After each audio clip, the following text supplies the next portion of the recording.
But anyway, number two, builders can only build in certain areas. So, and this is just something so you don't waste your time. If you've already got a block of land, just check, ask the builder, the consultant if you're in display, or check the website for the build zones and areas, because you want to make sure that that builder can actually build in that area.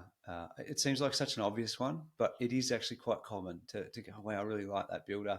Their website's awesome. That floor plan's great. And oh, crap, they don't build out in that regional suburb. It's generally that's the case, as most will build metro, but not quite reach some regional areas and zones. So just double check that. It's a really short, sharp one, but something to be mindful of. There'll be on a website, there will be somewhere where we build is usually the term that most builders would use. Yeah. I think on that too, Cole, is not all builders will do knockdown rebuilds. So again, you go and visit the display, you're just making the assumption that they'll build there. True. And then you find out they don't do knockdown rebuilds. So then you're already in love with the house. You've been there 3-4 times.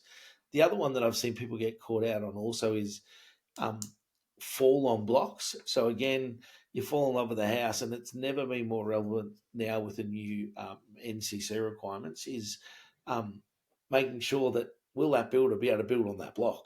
So each builder may have varying parameters, abilities of what they're willing to build within. So just finding that out so that you don't go and spend a whole lot of time, right? And you've got to be transparent on that also, because I remember many years ago when I was actually selling, I still remember the guy's name was Aaliyah, and he lived in Doncaster East. So g'day to you, Aaliyah, if you're still living in Doncaster East. But he wanted to build a knockdown rebuild. He came in many, many times. He'd never tell me where he was actually building so I could find out. And I reckon I spent about 40 hours of my time, which was equally 40 hours of his time, working through a quote, getting it to this point. And then he eventually gave me his address, and I sent it into the office and said, would we build here?